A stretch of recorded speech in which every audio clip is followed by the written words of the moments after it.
How did the players do? 10 against 11. They gave their all against a team that were one game away from the Premier League last year. Going to 11 men is going to be tough. Going to 10 men was really tough. But I thought we were in control. I thought that they had the first 5 minutes, and after that, we were the aggressors. We had some good set pieces. We had a system we worked on all week to break Sunderland down, and it worked. We did really well.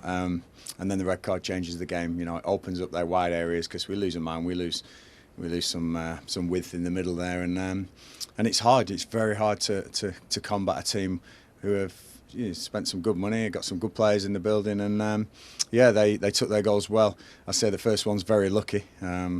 Steve Cook has deflected off him and gone in the back of our net, where Asmi has got it covered. So there's a bit of luck there, but the second and third goals are the ones I'm a little bit disappointed with. I think could have tracked a runner, or we could have defended the cross better, or not let the cross in, or things like that. But we win and lose as an 11, a 10 today. We win and lose as a 10, and if anyone wants to pull us up and say this place isn't improving, I'll have the argument all day. I just wish that Sinclair would get a few more decisions. I think he gets the real rough end of the stick, because he's so big, he's so powerful. I think there's preconceived ideas about him, and they're saying, yeah, this boy fouls a lot. He doesn't foul a lot. He's just stronger than other people. So I can't believe that he's getting fouls called against him as he is, and then we're not getting the other end. The consistency is what I'm complaining about. But we're going to be good. I tell you, the boys. I just said to him, thank you. I rotated a few. I saved a few legs, which should be good because we'll need them to go again on Tuesday.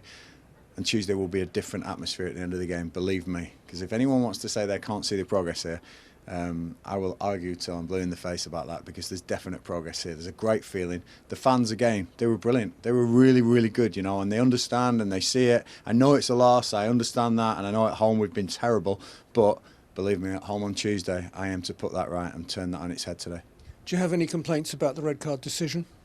No, I've seen it once on video. Jack's late, and sometimes being the competitor that he is, you're going to pick them up. I picked one or two up in my career, honest competing, but it was difficult then, because he's a real sort of key member of that midfield. He scored 2 in 2. He's ex-Sunderland. Ironically, that always happens, doesn't it? But then having to tuck the 3 in the midfield and try and keep that shape at the back, and then trying to tinker second half to put more forwards on and more aggressive players to try and come back into the game at 2-1 down. Just wish we could have held on and 2-1. We would have had chances. We would have smelt something at the end there and maybe got something. But the third goal really kills us. Fair play to Sunderland. I said this before. Last time I played them, they were the better team. Better team today. He scored 3 goals. So Swansea comes pretty thick and fast, pretty soon.